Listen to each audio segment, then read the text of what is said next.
Hi there, and welcome to the Alberta Update. A look at what's happening in your province. I am your host, Bruce McAllister. Thank you for being with us. Today, we will chat with Premier Danielle Smith about the first week of session and the priorities outlined in the throne speech. Affordability and Utilities Minister Nathan Neudorf will be here to talk about the carbon tax breakdown, the break being given to Atlantic provinces and not Albertans. And finally, Minister for Mental Health and Addictions, Dan Williams, will join us to discuss the opioid crisis and how the government is taking action against those responsible. All that and much more coming up on the Alberta Update.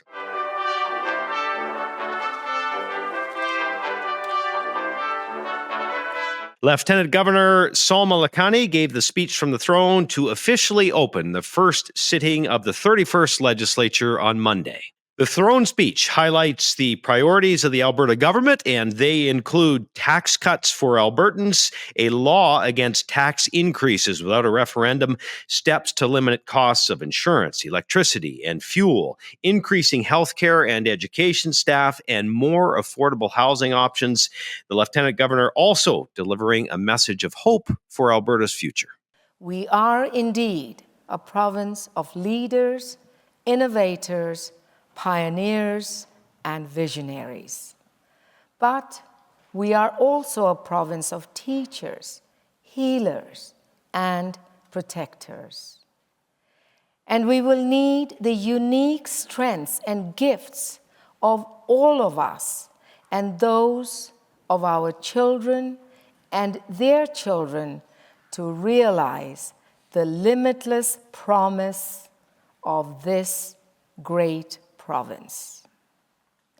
God save the King, and may God bless Alberta to be forever strong and free. And joining us now is Premier Danielle Smith to talk more about her government's priorities and the impact it will have on you and your family. Premier, always nice to see you. Thanks for taking the time. My pleasure, Bruce. Don't you love Throne Speech Day, all that pomp and pageantry? It's just so much fun.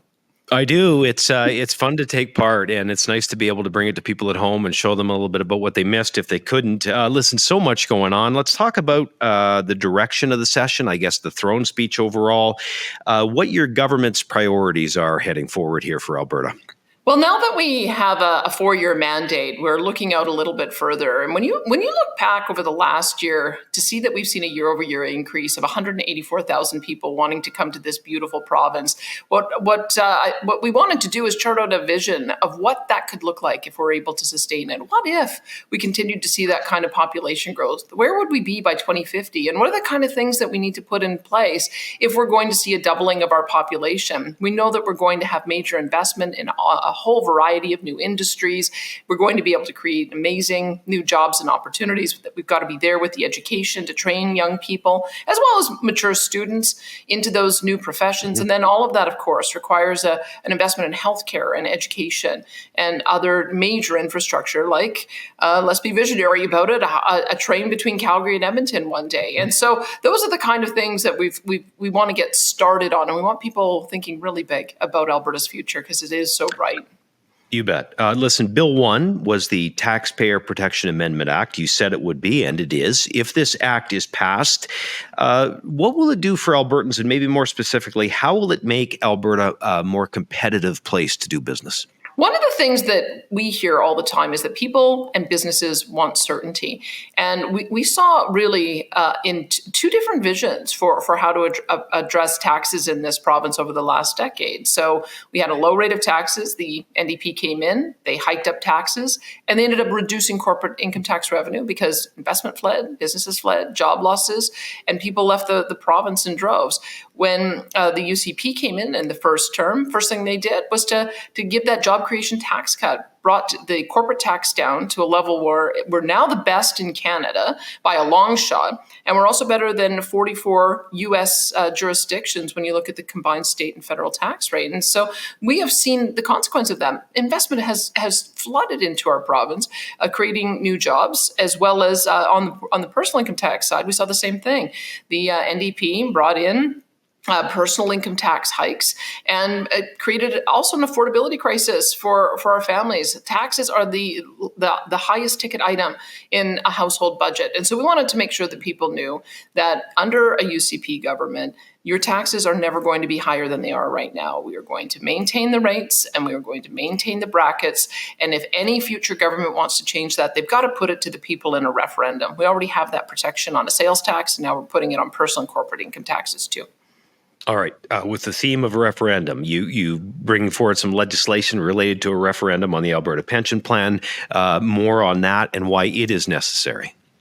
Well, a couple of things. I mean, when we saw the report that looked at what Alberta would be entitled to if we did decide to leave the Canada Pension Plan and have our own Alberta pension plan, we wanted to make sure that Albertans had that full information. Albertans needed to know that our seniors have overpaid. Those overpayments have been invested over time, and now we're entitled to $334 billion by 2027. That would mean we could have a plan that would reduce premiums as well as a plan that would increase benefits. So, but we also know that that is a decision for Albertans. And so what we wanted to do is put a piece of legislation forward that would enshrine those principles so that if we ever did go to a referendum, people would know, number one, that the contribution rates have to be lower, the benefits have to be higher, all of the pension assets would be transferred for the purposes of supporting our seniors, and it would ultimately be put to the people. We wanted to give that guarantee. So we're still doing our consultation. We're still getting feedback. We want that to continue. We've got a number of sessions that Jim Dinning, who's leading our panel on this, still has to do for town halls. We're still getting feedback in on our survey on our website. More emails and texts are coming into our constituency offices. And so we'll have a pretty good idea in the next number of months about whether people want to go to a vote on this. All right. So much more to come on that front. Listen, your government making some changes to auto insurance as well to address high premiums for drivers. How will this impact drivers in Alberta? I have to tell you, I mean, I remember years ago having friends who had moved to Alberta from other provinces and say, oh my goodness, my insurance is so much cheaper in Alberta. And you know what? People don't say that anymore. And so something has happened in that market that we really need to understand so that we can fix. This really should be, with a competitive private market, multiple different providers, this really should be the best place to get auto and property insurance for that matter. And the Ernst & Young report that came out last year suggested we're not. Didn't matter what kind of car you drove or what your profile was, you're paying more here than in virtually any other province. So the first step we took was to cap the increases because we wanted to understand what was going on. This next step that we're taking, because we promised the cap would come off at the end of the year, is that we're going to put some limitations. I think most people expect, if I'm a good driver, I shouldn't be seeing double-digit increases in my insurance. And so what we've told the insurance companies is if somebody has a good driving record, no accidents, have not got a distracted driving ticket or a criminal code offense on the road, then the most you can increase their rates is 3.7%. I think people understand if you are causing chaos on the roads, if you've caused collisions, if it's your fault, then you kind of expect your rates to go up. But if you're a good driver, they shouldn't. And so we still have more work to do. You'll have heard from the finance minister this week that we're looking at other jurisdictions that had to wrestle this problem. New Jersey was in the exact same situation, and they've managed to reform their system in a way that has brought their rates down dramatically. New South Wales, I think, is another one the minister is taking a look at. There is more to come, but we knew we needed to do something that continued to ensure that insurance was more affordable for people. One more before I let you go. We're going to chat with Affordability and Utilities Minister Nathan Neudorf on this in just a second, but I want your take on it. The federal government has rolled back the carbon tax on home heating oil for Atlantic provinces, but not for natural gas here in the West. This seems like the government's clearly picking winners and losers. I just need to get your thoughts on that and what we plan or what we can do about it in Alberta.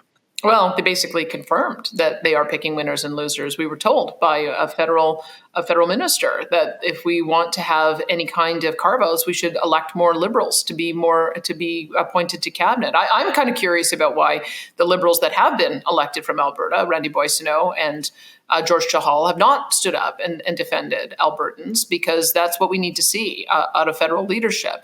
But I think what the federal government has done here is that they have blown up the architecture and the entire rationale for the carbon tax. Home heating oil has a higher emissions profile than natural gas and propane. So if anything, that would be the one that you wouldn't take the carbon tax off. But to punish others who also are facing an affordability crisis, especially as we're going into the winter season, it's just not fair. People see that it's not fair. And I'm of the view that it's not constitutional. That the federal government made the argument in the court that they needed to have a floor price, so every Canadian, regardless of where they were, would have to pay the same taxes. And that's not how they've implemented it. They've been playing favorites, they've been playing politics, and I think that undermines their argument about why this should be a federal decision. If they're going to now shift and say, yeah, but there's regional differences that have to be accounted for, well, that's my position. That's exactly why these things should be left to the provinces. So we're consulting lawyers to see whether or not there's an opportunity for us to re-challenge that reference case with this new information and the way in which the federal government, I think, has inappropriately used that power. And we'll see if it accelerates or escalates from there. It is a complete double standard. Premier, thanks for this, and we'll see you again next time. You bet. Thanks. All right, there's Premier Danielle Smith joining us today. Well, as the Premier just mentioned, the federal government's carbon tax has a lot of provinces seeing red, frankly, certainly in the West. Ottawa announcing that decision to exempt home heating oil from the carbon tax for 3 years. It was intended by the federal Liberals to address affordability needs, mainly, we know, in Atlantic Canada. The Premier and many of her provincial counterparts calling on Ottawa to include all forms of home heating to address affordability across the country. That request, as we know, has been struck down. In response, Alberta's government introducing a Motion 8, which is urging the federal government to scrap the carbon tax. Be it resolved that the Legislative Assembly urge the Government of Canada to acknowledge the negative impact of the federal consumer carbon tax on the cost of living, recognize that the recent exemption from the consumer carbon tax provided for home heating oil will create inequities amongst Canadians, particularly with respect to those in Alberta who use lower carbon emitting heating sources for their homes, such as natural gas, and take all necessary steps required to end the federal consumer carbon tax. That motion passed with all government members and the independent member voting in favor. All members of the opposition NDP that were present voted against the motion. Minister of Affordability and Utilities Nathan Neudorf joining us now to talk more about the impact this has on Alberta and what our province plans to do about it. Minister, welcome. Thanks for joining us. It's great to be here, Bruce. Really appreciate you taking me on this morning. You know, I will say it was nice to hear the federal government finally admit that the carbon tax does impact affordability for Canadians, but it's frustrating to see Ottawa picking winners and losers, as the Premier just said. What are your thoughts on why this exemption is being made on home heating source for the Maritimes or for the Atlantic provinces, but not for natural gas here in the West? Yeah, it's very frustrating for us in Alberta and all across the west of Canada. We've been saying for years that it has a major impact on affordability, which is a top concern for Albertans. And to see the federal government continue to ignore that and give us the line that the carbon tax is meant to shift people onto lower carbon emission fuels, and then exempt the highest emission fuel that we have for home heating in Atlantic Canada, terrific for those in Atlantic Canada that they actually received a break from the federal government, and we're thrilled for them.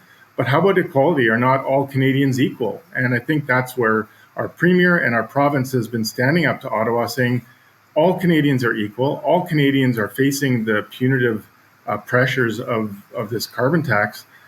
Help all of us and just listen to us. So this seems like a purely political move, like you said, picking winners and losers and really creating inequality across our provinces, which is why you see governments in BC led by the NDP, governments in Manitoba, led by the NDP, also saying to the federal government that we need to be treated fairly across Canada. Yes, well said. Listen, Saskatchewan Premier Scott Moe telling Ottawa if they don't extend the carbon tax relief to other forms of home heating, his government is going to stop collecting it come January. I know I've heard some talk about what can we do here? Why don't we do that sort of thing in Alberta? Maybe explain why it's a little bit different for us here. Yeah, that is something we would love to do that, and we applaud Premier Moe and his strength to stand up to Ottawa. The challenge comes down to this, is that Saskatchewan and Alberta have two different systems. Saskatchewan Power is run by a Crown corporation called Sask Energy, and that affords them the ability to take steps like this. In Alberta, we have a deregulated system, which means it's run by private companies with a lot of competition, which allows for innovation and investment and all of those good things a private market can do. But it doesn't allow us to take a step unilaterally and universally to not collect the carbon tax in that way. So this, again, strengthens our position as the government of Alberta to stand up for our citizens and make sure that Ottawa creates a fair system right across Canada. All Canadians are equal. All Canadians are feeling the pain of this inflationary crisis caused by the federal Liberal government. And we think that we should all get consideration for that. It was unfortunate as well that the NDP in Alberta voted against our motion, where the NDP in Saskatchewan stood with the governing party and voted for that motion calling on the federal government to scrap the carbon tax. We'd like to see a little bit more cooperation for the best interests of Albertans here in Alberta. Minister, affordability is a huge issue for Albertans, for Canadians, frankly, right across the country right now. It was a big part of the throne speech. What can we expect to address that issue from your government going forward? Well, affordability is not just in the title, it's in everything that we do in our ministry. And to start, we're looking at all aspects of the electrical system in Alberta to make sure that we are addressing the rising costs and reversing those whenever possible. It's the one reason we have asked the Alberta Utilities Commission to conduct an inquiry into renewables and make sure that we understand how their unique characteristics are impacting our pricing and our market space. But there's really good news on the horizon for everybody in Alberta that we have some new baseload natural gas generators coming online over the next 12 months. And it's expected that the regulated rate option will drop down below 10 cents a kilowatt, a level that we haven't seen since before 2020. And we're really excited about that. We're also really looking at our market to address volatility, which is what really creates those inequities in pricing. And if we can solve that problem of volatility, we can get a stable rate and continue to see that come down. Electricity rates have been a major driver of inflation in Canada and Alberta. And that's why we're looking at all aspects of the bill. We're looking at transmission, distribution, rate riders, local access fees, and generation to make sure that we get Albertans the most reliable and affordable electricity that they need. Before we let you go, Minister, I want to touch base on the federal government's push to make our electricity grid net zero by 2035. With affordability top of mind, what would this plan do to Albertans' power bills? Yeah, great question, Bruce. Thanks for that. The timing of it is what's the real challenge. We are already moving in a great direction, lowering our emissions, but setting an arbitrary date of 2035 means that we have to put billions and billions of dollars into the system over a short period of time, which Albertans can do the math on that. It just really increases the price on everybody's bill every day, every month, every year until we achieve that. Having a little bit more time allows us to spread that over, do better planning, bring on new sources of generation, and make sure that we can address affordability. Always good to talk to you. Thanks for your time today, and have a great day. Thanks, Bruce. Really appreciate that. All right, Minister of Affordability and Utilities, Nathan Neudorf, joining us.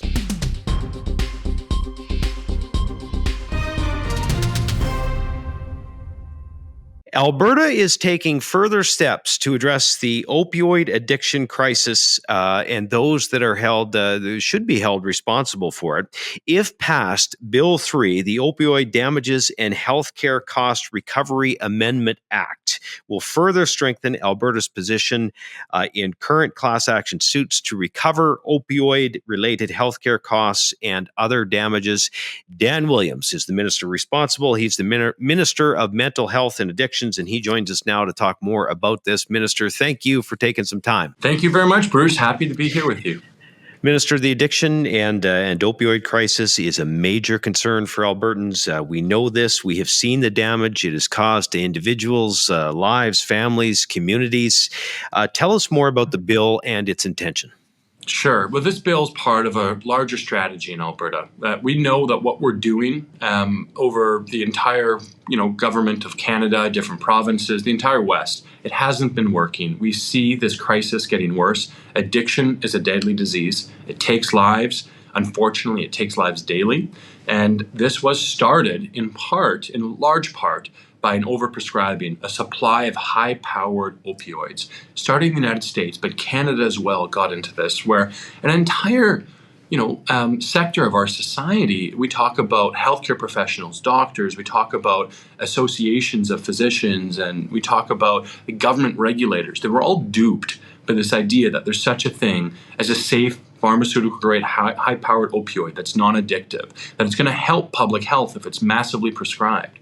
But here's the rule, that when you have a mass supply of opioids, you will unfortunately have a mass increase in addiction. And that addiction leads to escalation of more and more powerful drugs. It leads to, unfortunately, really, really bad outcomes for those individuals. Being in an addiction is a terrifying thing where you're captured physiologically. You feel like you cannot see a light out the end of the tunnel. You would rather get high off the opioid than you would eat often. So we see people losing weight and dying from, ancillary causes related to their addiction. So it was really damaging to individuals. And we ended up bearing a lot of that cost in Alberta because of these misrepresentations that the pharmaceutical industry and we believe those named defendants in this class action lawsuit, what they did in Canada and the United States and across the world. So we know, because we bore those costs in our healthcare system, because we bore those costs in our families and our communities, that we're seeking redress from these companies that are responsible for their misrepresentations. And I think very, very concerning way that they went about, totally morally bankrupt way that they went about trying to push their drugs. Mm-hmm. All right, listen, very well explained. Thank you for that. How much of an impact is the opioid crisis having on the province? We're still seeing the consequence of this mass expanse of supply from these pharmaceutical companies today.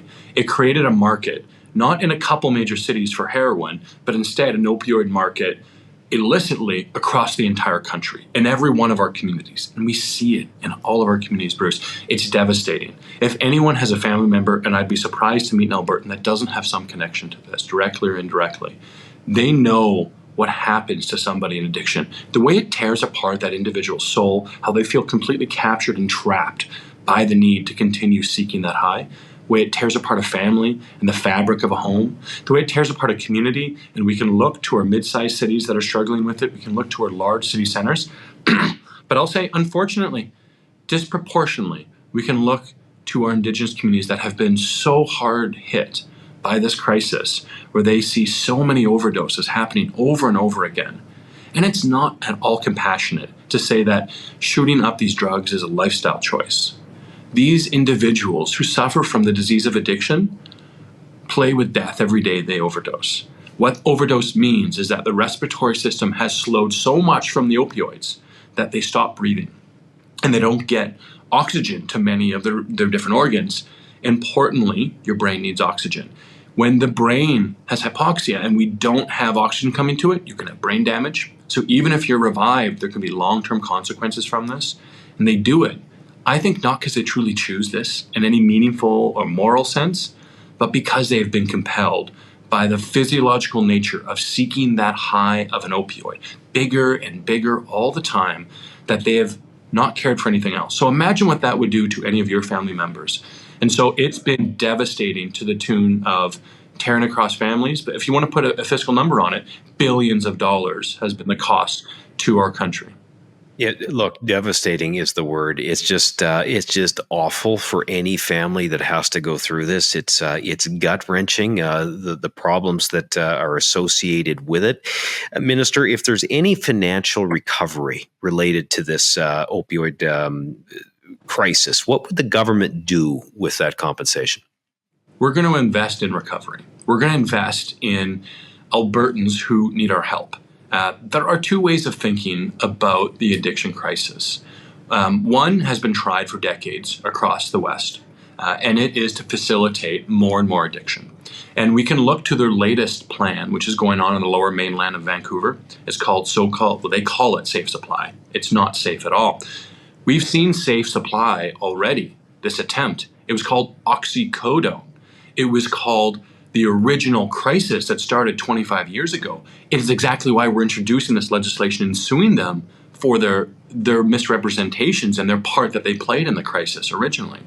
and they're doing it again. But instead of oxycodone, there's something called Dilaudid, made by one of the same pharmaceutical companies.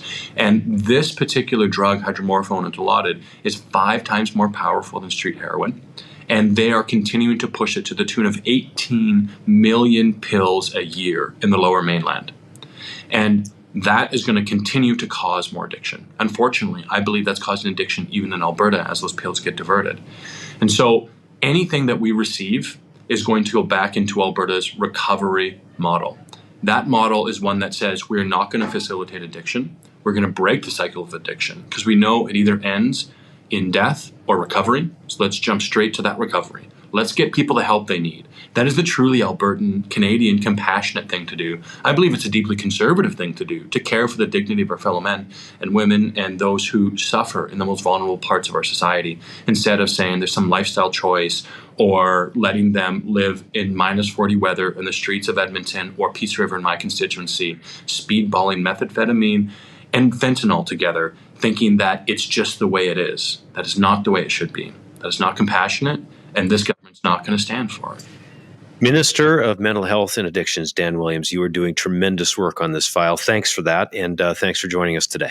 Really happy to be here. Have me back soon, Bruce. Great. Thank you for the work you're doing.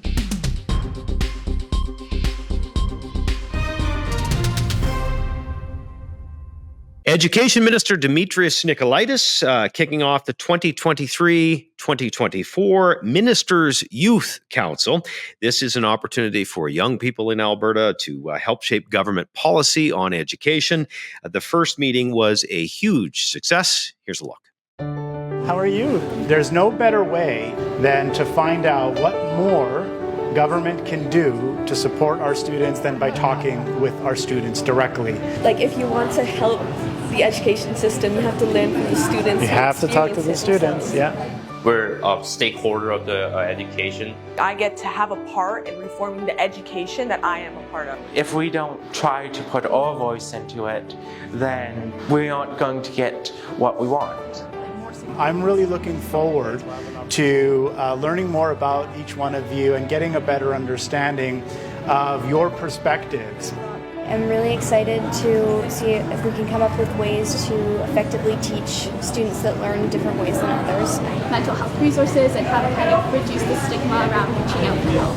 I want to really encourage you to use this weekend as an opportunity to learn. I was just kind of curious how you decide to kind of distribute that budget.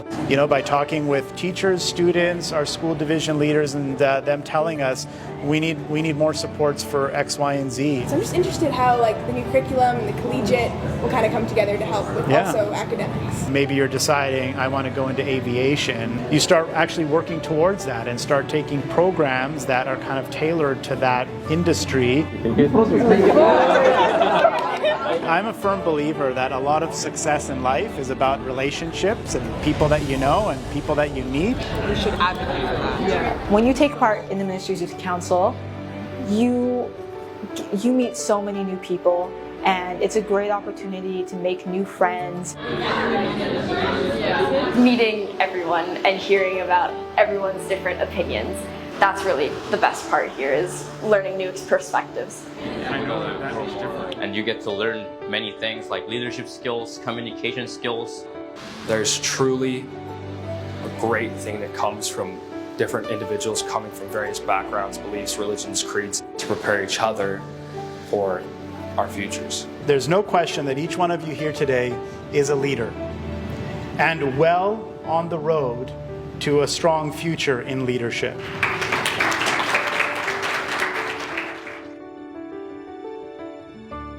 Alberta's government is tripling the Alberta Indigenous Opportunities Corporation's loan guarantee capacity, bringing it up to $3 billion.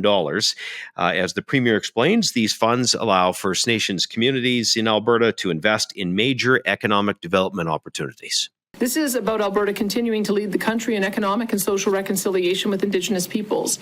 Our goal in creating the corporation was to backstop Indigenous investment in major projects for the purpose of creating enduring streams of revenue for their communities. A new community lab in southeast Calgary is adding 2,000 lab testing spots every week. Another 800 weekly appointments will be available in early 2024 once expansions of the community labs in Glenbrook and in Airdrie are complete. This is part of the Alberta government's commitment to reducing wait times for patients, as lab testing services, we know, are a critical part of healthcare. Alberta Precision Laboratories has increased appointment capacity in Calgary by 22% since September. Minister of Health, Adriana LaGrange, joining Infrastructure Minister Pete Guthrie this week to open more continuing care spaces in Edmonton. The Jeans Wozdeski Centre at Norwood provides Edmontonians with the complex care they require in a safe and supportive environment. The opening of the new Norwood West building increases the continuing care capacity by 29 beds for a total of 234. Norwood West is one of the most modern, technologically advanced, complex care facilities in the province. We believe seniors and vulnerable Albertans deserve access to high-quality care and supports in their communities, close to their family and close to their friends. Well, a big reason to celebrate tourism here in the province, a video that was created by Tourism Alberta promoting all Alberta has to offer to the world. It just won silver at the Cannes Film Festival in their tourism films regional category. The video really is powerful. It will make you proud to be an Albertan for sure, and remind us all why we're so blessed to live in this province. Here's a look. What is it to be Albertan? For a moment, or a week, or a lifetime? Well, that's like asking, what is it to be free? To be Chinook winds in flight over mountain peaks, or northern lights dancing till new morning dawn. To be glacial waters gracefully raging, or unbridled horses charging. To be perfect for a brief moment.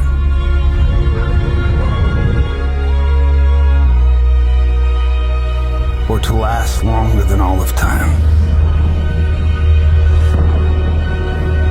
Sure, great places will always capture you. But Alberta, she'll set you free.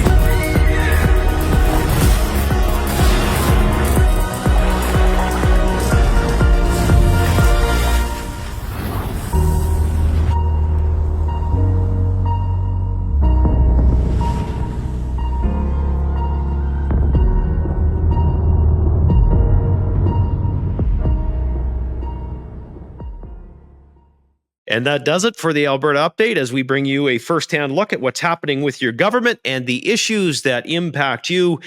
We do these updates every week when the legislature is sitting, every other week when it is not. You can always view the update on your Alberta YouTube page or the Premier's at AB Danielle Smith, and make sure to subscribe to the Alberta Update on YouTube. Just go to youtube.com or open the app and search Your Alberta or AB Danielle Smith, then hit the subscribe button. And that is all the time we have for today. Thank you for being with us, and we'll see you again next time.